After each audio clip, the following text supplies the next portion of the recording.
Welcome to Midas Minds, and this is where we turn thoughts, passions, and ideas into gold. And this is Tyron333, creator of the brand here, and I'm here to give you my experience as a real estate agent since I got into the industry. I've done multiple things. I got my MBA. Uh, I do life insurance pretty primarily right now, but I also have my real estate agent license in Massachusetts. I've been helping people on the buying side, the selling side, doing listings, all that good stuff. And I started my journey there, I want to say, in 2021. That's when it all started.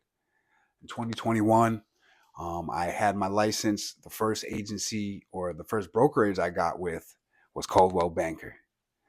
And I have nothing negative to say on my journey on with any of these firms I've ever been with. So I was doing the real estate with Coldwell Banker, and I felt, my personal opinion, I felt like an employee, and this is from a guy who had a business he just built from scratch on a main street out of nowhere, where nowhere had the vision there. This same business has City Hall right across the street now, and businesses lined up all across and around it. So I got the vision, but when I was at Coldwell, I wanted to get more into. I was asking them questions about wholesaling and doing different, I guess, investing in commercial property and doing different outside the box ways of and non-conventional ways of doing real estate. They wanted me to primarily focus on, getting listings from people I know, love, I networked with, and helping buyers, which is, if you're a buyer agent in real estate, you know, it could go easy, it can go smooth. You always want to make sure your client that you're working with has a pre-approval. You can go to the first house, submit an offer, first open house, submit an offer, and they get the property, in a month or so when the banks close on everything. So that's the best case scenario. The other case scenario, and I've done both sides, is you're going to 5, 10 different locations, 20 something people at the open house. Like, over the past 4 years, it's starting to slow down now. That's what the reality was. COVID, once COVID hit, if you let me slow down. So in 2018, 2019, it was a perfect time to seem like to buy property, because in 2020, once COVID hit, property values went through the roof. Through the roof. That's that appreciation thing working at its finest. So the sellers were getting 20, 30% over asking price to list their properties. So when they listing it, all of a sudden you have 20, 30 people at the open house. It's becoming a bidding war. Some people are coming in with cash. And back where I'm at in Massachusetts, a lot of these people sold their homes for over $1 million out towards Boston, then moved more towards the center state where I live, Central Mass, and bought these homes that were listed at 200, 300, 400,000 like it was no problem, and still had change in their pocket. So that's all going on. There's you got to put in a lot of different offers at these places. Your clients, even though they had a good pre-approval or they had good credit, they still might not get the home of their dreams. So that was the reality of that. So I was doing a lot of that, then transitioned into moving around, going to these different properties, making sure that the clients were able to see them, get all the information they needed as a buyer, to working with sellers, getting the proper evaluation on the home, getting all the details on the home, building, first of all, the trust of the seller to let him know that you're going to handle this whole process smoothly. And I like that process more, because think about it. If you build it, they will come. So these homes are already built. The sellers are trying to sell it.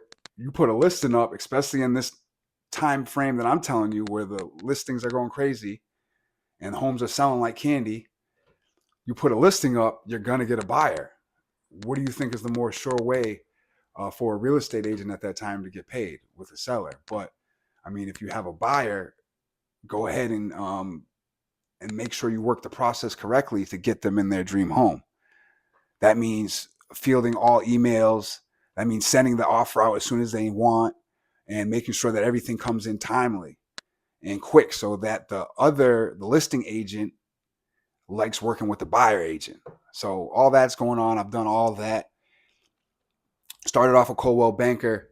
It wasn't working out with me just going around either working with buyers or chasing listings. I needed something that, I wanted to become an owner at one point. I wanted to do more non-conventional wholesaling, uh, work with pre-foreclosures, all different type of stuff. So that's when I ended up leaving that firm. And shout out to Coldwell Banker. They taught me a lot in that time frame. They're very organized. It was a very official business to work for, and they give you all the resources you need. But then I transitioned to working with my boy Mike Tate team, Mike Tetriol. He's a real estate genius. He's out here, real estate mogul. He has his own firm, own brokerage. He taught me a lot of the non-conventional ways of moving into real estate. And now I'm looking into tax liens, tax deeds, foreclosures, doing wholesale deals, and just making sure that my finances, capital is right, and my credit is right to execute all these moves properly. And as I do that, I'm going to be documenting a lot of that on this channel. So I just wanted to give you guys the transition, all that, give you some of the background as an agent and what that might look like. So even for you who are out there looking to become an agent, that'll be valuable information for you.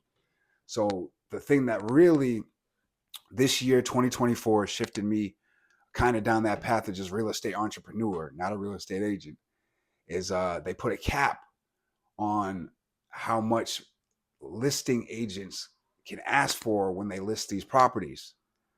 So that means that the lister, the property owner, can just say, "Oh, we'll give you $500, just sell this," or "We'll give you $1,000." When these guys were used to, listing agents were used to making a lot more for the work they're doing. You got to field these offers, you got to find the right buyer, you got to market the property. There's a lot that comes into being a real estate agent. It's just what it is. Like, there's a lot of work that comes into it, and they were getting paid their value. You can make a killing, especially during this time period I was just telling you about being an agent. But that period seems to be coming to an end. So that was the first time that transition things happened right before my eyes. And I'm glad I had something that I can lean back on in life insurance, which is going to be something that I'm going to be able to build a great career off of. And none of those changes have hit, like a cap on pay or the major changes to the industry like you see as with real estate agents. But all the real estate information that I gathered as an agent is going to be very valuable as I move into this investor space. I'm going to know what to look for, what research to do, what platforms to use. I have a ton of mentors from the real estate work that I've done as an agent.